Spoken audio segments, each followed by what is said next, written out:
Turn off the main power switch. Pull up the handbrake. Please avoid the wrench or other metal across between the battery terminals when operating.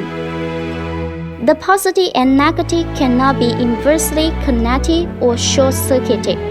To avoid people in pedal operation, in case of causing personal injury, the body contact with the plus and minus of vehicle is prohibited.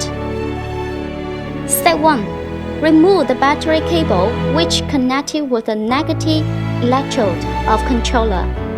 The last step is install the battery cable when install batteries. Step 2. Remove the left battery cables. Step 3. Remove the screws on battery fixing plate and remove the fixing plate. Step 4. Take out the battery. It is the reverse operating of the above sequence for installing the battery. First, install the battery. Second, install the battery fixed plate. And then, install the battery cables.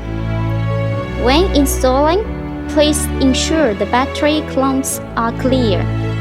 The last connected battery cable might have slight spark. Please do not screw the nuts too tight on the battery fixing plate. Overstrain will damage the battery jar.